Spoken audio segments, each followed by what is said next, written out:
नमस्कार, आप देख रहे हैं 4 PM। मैं हूं आपके साथ सिमरन। इस बुलेटिन में हम बात करेंगे देश और दुनिया की तमाम बड़ी खबरों की, लेकिन उससे पहले एक नजर आज की मुख्य सुर्खियों पर।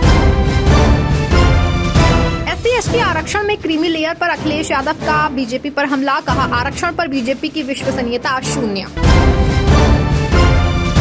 बांग्लादेश मामले पर शेख हसीना ने पहली बार किया खुलासा, कहा चीन नहीं अमेरिका था तख्ता पलट की बड़ी वजह। महाराष्ट्र के बारामती की सांसद सुप्रिया सुले का व्हाट्सएप अकाउंट हैक, पुलिस में दर्ज कराई शिकायत की कॉल मैसेज न करने की अपील। महाराष्ट्र के उप मुख्यमंत्री की जान को खतरा, अजित पवार पर हो सकता है हमला, विधानसभा चुनाव से पहले इंटेलिजेंस को मिला इनपुट। कांग्रेस नेता पवन खेड़ा का बड़ा बयान, कहा राहुल गांधी ने कहा था कि चौकीदार चोर है, वो साबित हो गया। सेबी प्रमुख माधवी बुच और उनके पति पर लगे आरोपों वाली हिंडनबर्ग रिपोर्ट पर कांग्रेस नेता पवन खेड़ा ने कहा कि दूध का दूध पानी का पानी अपने आप हो गया, चौकीदार चोर साबित हुआ। सेबी प्रमुख माधवी बुच और उनके पति पर लगे आरोपों वाली हिंडनबर्ग रिपोर्ट पर कांग्रेस नेता पवन खेड़ा ने कहा कि दूध का दूध पानी का पानी अपने आप हो गया।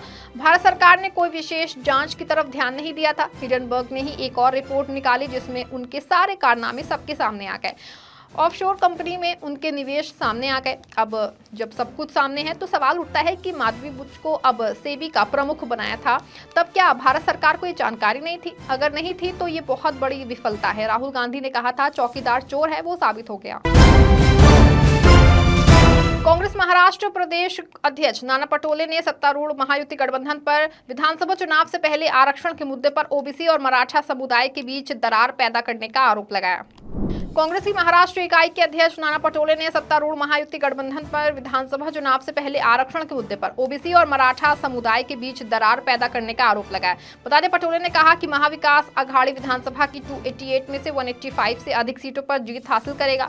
एमवीए में कांग्रेस के अलावा शिवसेना, यूबीटी और अकांपा शामिल है। महाराष्ट्र कांग्रेस चीफ नाना पटोले ने आरोप लगाया कि मुख्यमंत्री एकनाथ शिंदे के नेतृत्व वाली शिवसेना, बीजेपी और अजित पवार के नेतृत्व वाली एनसीपी की महायुति सरकार पर 10 लाख करोड़ रुपए का कर्ज है और उन्होंने आरोप लगाया कि वो महाराष्ट्र के विकास का सेखी बघारती है। विपक्षी दल राज्यसभा के सभापति जगदीप धनखड़ के खिलाफ संविधान के अनुच्छेद 67 के तहत महाभियोग प्रस्ताव लाने की तैयारी में है। विपक्षी दल राज्यसभा के सभापति जगदीप धनखड़ के खिलाफ संविधान के अनुच्छेद 67 के तहत महाभियोग प्रस्ताव लाने की तैयारी में है। हालांकि अभी महाभियोग लाने की आधिकारिक घोषणा किसी ने नहीं की है।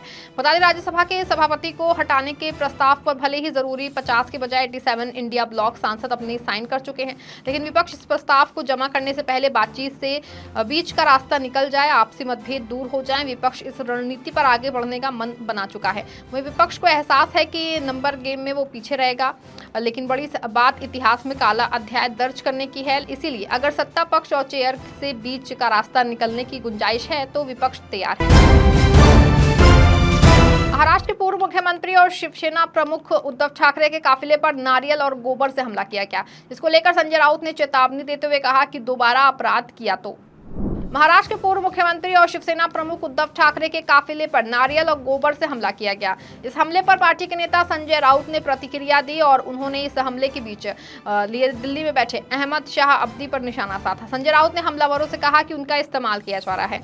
इसके साथ ही उन्होंने किसी भी पार्टी का नाम लिए बिना कहा कि विधानसभा चुनाव से पहले लोगों को भड़काने का प्रयास किया जा रहा है। मीडिया से बात करते हुए संजय राउत ने कहा कि रात में उद्धव ठाकरे के काफिले पर हमला किया गया, आपसे ऐसा करवाया जा रहा है। दिल्ली के अहमद शाह अब्दी आपको महाराष्ट्र में अराजकता फैलाने के लिए सुपारी दे रहे हैं, आपका इस्तेमाल किया जा रहा है। आपके नेता सुपारी लेकर चुप रहते हैं, लेकिन आपको एक दूसरे के खिलाफ लड़ाया जा रहा है। ये हमारे राज्य के लिए सही नहीं है। मैं किसी भी पार्टी का नाम नहीं लूंगा, लेकिन वो लोगों को भड़का रहे हैं। लेकिन महाराष्ट्र, क्योंकि जो है वो महाराष्ट्र विधानसभा चुनाव होने वाला है। सपा अध्यक्ष अखिलेश यादव ने अनुसूचित जाति और जनजाति में क्रीमी लेयर के प्रावधान पर सुप्रीम कोर्ट की टिप्पणी को लेकर बीजेपी पर तंज कसते हुए कहा कि मोदी की विश्वसनीयता खत्म हो गई है। समाजवादी पार्टी के अध्यक्ष अखिलेश यादव ने अनुसूचित जाति और जनजाति में क्रीमी लेयर के प्रावधान के सुप्रीम कोर्ट की टिप्पणी को लेकर बीजेपी पर तंज कसा है। उन्होंने कहा कि संविधान पीडीए के लिए संजीवनी है तो आरक्षण प्राणवायु है। बता दें केंद्र सरकार ने साफ कर दिया है कि संविधान में SC ST में क्रीमी लेयर का कोई प्रावधान नहीं है। केंद्र सरकार ने इसे सुप्रीम कोर्ट की टिप्पणी करार दिया है। अखिलेश यादव ने रविवार को ट्वीट कर कहा कि किसी प्रकार के आरक्षण का उद्देश्य अपेक्षित समाज का सशक्तिकरण होता है, उसका उद्देश्य समाज का विभाजन नहीं होता है। और उन्होंने कहा कि यदि ऐसा होता है तो इसमें आरक्षण के मूल सिद्धांत की अवहेलना होती है।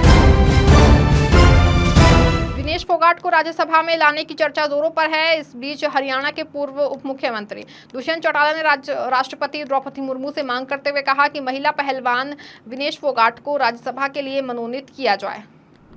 हरियाणा के पूर्व उप मुख्यमंत्री दुष्यंत चौटाला ने राष्ट्रपति द्रौपदी मुर्मू से मांग की है कि महिला पहलवान विनेश फोगाट का राज्यसभा के लिए मनोनीत किया जाए। और उन्होंने सोशल मीडिया एक्स पर ट्वीट कर कहा कि वर्तमान में राज्यसभा में 4 सदस्यों की सीट रिक्त पड़ी है। राष्ट्रपति की ओर से जल्द इन खाली सीटों के लिए नाम मनोनीत किया जाएगा।